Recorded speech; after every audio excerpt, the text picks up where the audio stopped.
Is America doomed? Proverbs 1, verse 32 to 33 says, "The complacency of fools will destroy them, but whoever listens will live in safety and be at ease." America isn't doomed if we listen to wisdom. Wisdom from some of our greatest presidents. Calvin Coolidge, John F. Kennedy, Ronald Reagan. Each of these presidents in their inaugural address gave Americans a path to keep our country safe. To preserve America, let's listen to their wisdom. March 4, 1925. Calvin Coolidge's inaugural address. No one can contemplate current conditions without finding much that is satisfying, and still more that is encouraging. Our own country is leading the world in the general readjustment to the results of the great conflict. We cannot continue these brilliant successes in the future, unless we continue to learn from the past. We must realize that human nature is about the most constant thing in the universe, and that the essentials of human relationship do not change. This nation believes thoroughly in an honorable peace, under which the rights of its citizens are to be everywhere protected. One of the greatest dangers to peace lies in the economic pressure to which people find themselves subjected. One of the most practical things to be done in the world is to seek arrangements under which such pressure may be removed, so that opportunity may be renewed and hope may be revived. There must be some assurance that effort and endeavor will be followed by success and prosperity. The men and women of this country who toil are the ones who bear the cost of government. Every dollar that we carelessly waste means that their life will be so much the more meager.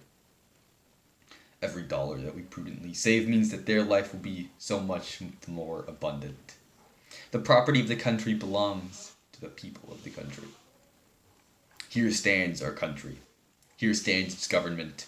Here it will continue to stand, seeking peace and prosperity, promoting enterprise, encouraging education, desiring the advancement of religion, supporting the cause of justice.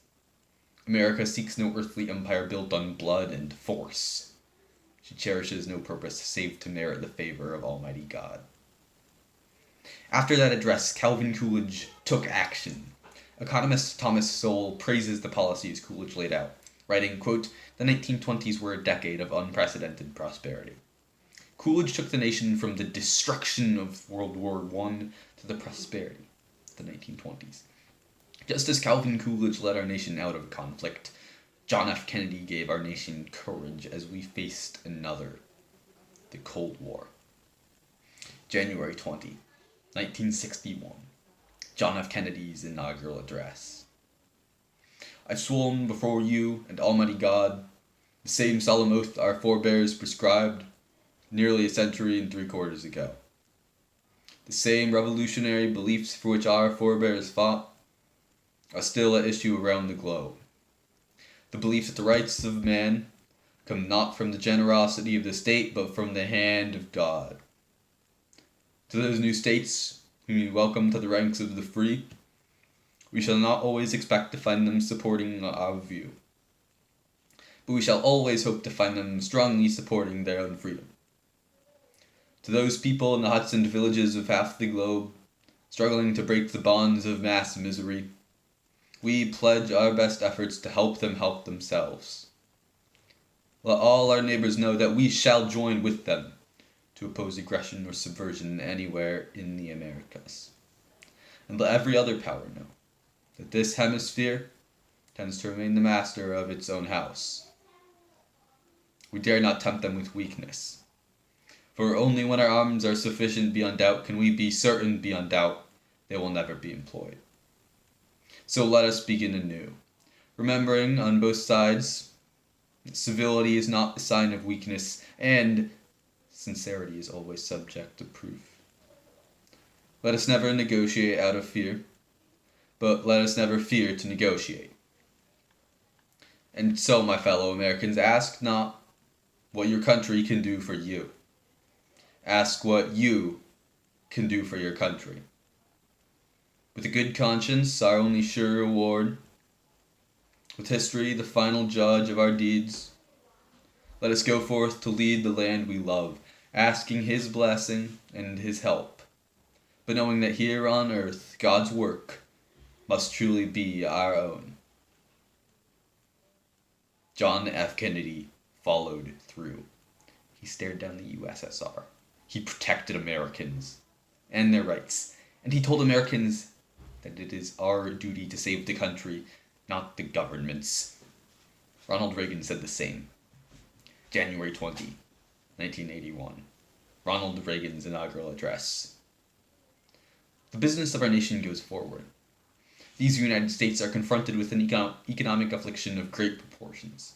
It distorts our economic decisions, penalizes thrift, and crushes the struggling young and fixed-income elderly alike. It threatens to shatter the lives of millions of our people. In this present crisis, government is not the solution to our problem. Government is the problem. From time to time, we've been tempted to believe that society has become too complex to be managed by self-rule. The government by an elite group is superior to government for, by, and of the people. Well, if no one among us is capable of governing himself, then who among us has the capacity to govern someone else? We are a nation that has a government, not the other way around.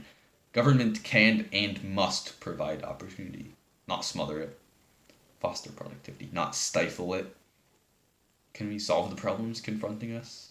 Well, the answer is an unequivocal and emphatic yes. To paraphrase Winston Churchill, I didn't take the oath I've taken with the intention of presiding over the dissolution of the world's strongest economy. And as we renew ourselves here in our own land, we will be seen as having greater strength throughout the world. We will again be the exemplar of freedom, the beacon of hope for those who do not now have freedom. To those neighbors and allies who share our freedom, we will strengthen our historic ties and assure them of our firm support and commitment. As for the enemies of freedom, those who are our potential adversaries, they will be reminded that peace is the highest aspiration of the American people. We will negotiate for it, sacrifice for it. We will not surrender for it, now or ever. When action is required to preserve our national security, we will act. The crisis we are facing today does require, however, our best effort and our willingness to believe in ourselves and to believe in our capacity to perform great deeds. And after all, why shouldn't we believe that? We are Americans. God bless you. Thank you. Each of these presidents led the country to peace and prosperity. They were able to do so because of their wisdom.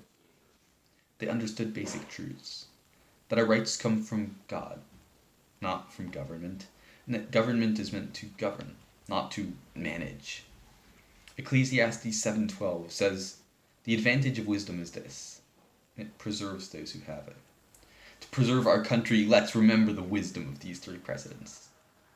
To answer the question posed at the beginning of this speech, America is not doomed if we submit to wisdom.